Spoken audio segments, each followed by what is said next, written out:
ऐसे ही उनका समय बीत रहा था। एक दिन जब रघु गाजर बेचने के लिए गया हुआ था तो पीछे से उसके खेत के पास से एक चरवाहा अपनी गायें लेकर जा रहा था। उसकी गायों ने गाजर को देखा तो रघु के खेत की तरफ दौड़ी। उन्होंने रघु के खेत से गाजर खाना शुरू कर दी। चलो बस करो अब, पता नहीं किसका खेत है, मालिक आ गया तो पूरे पैसे लेगा और मेरे पास इतने पैसे नहीं हैं।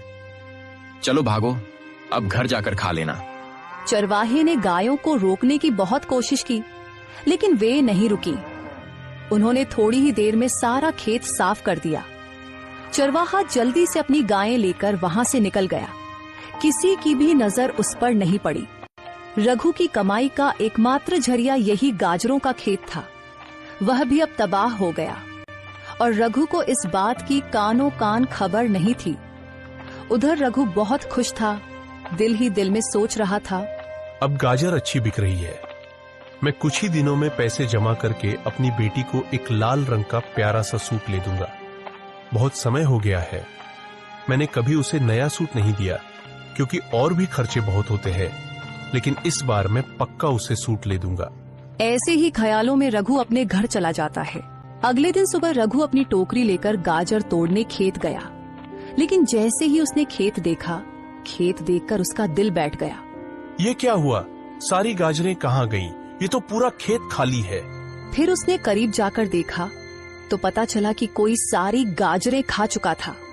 अब वह कौन है इसका रघु को पता नहीं था। रघु बहुत मायूस हुआ। रघु की आंखों में आंसू आ गए। मेरे पास रोटी कमाने का कोई और जरिया नहीं, अब मैं क्या करूं?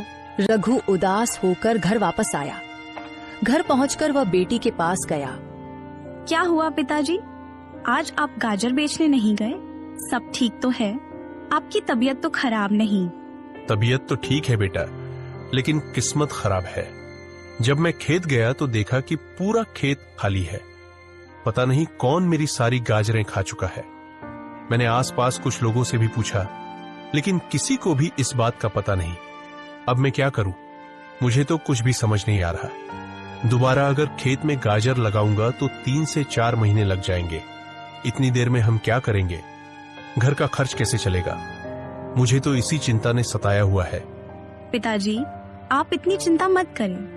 पहले ही मैं बीमार हूँ, इतनी चिंता करेंगे तो आपकी भी तबीयत खराब हो जाएगी।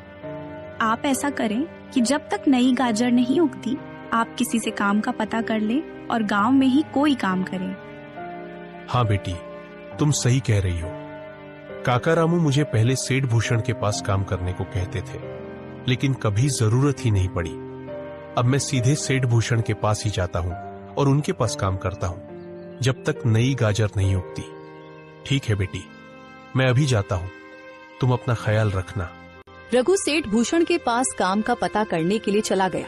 सेठ जी, मैं आपके पास काम का पता करने के लिए आया हूँ।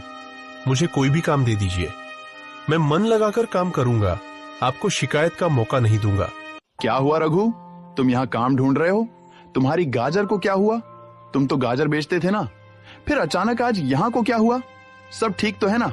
रघु ने सारी बात सेठ भूषण को बता दी। हाँ रघु, किस्मत तो तुम्हारी वाकई बहुत खराब है। अभी 2 दिन पहले ही मुझे एक नौकर की जरूरत थी, जो कि कल ही आया है।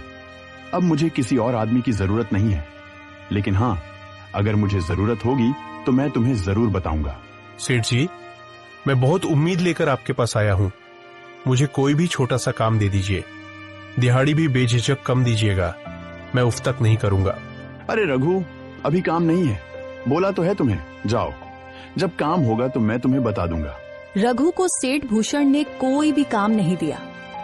वह वापस घर की तरफ नहीं लौटता, बल्कि आगे पीछे गांव के कुछ लोगों से काम का पता करता रहा, लेकिन किसी के पास भी कोई काम नहीं मिला।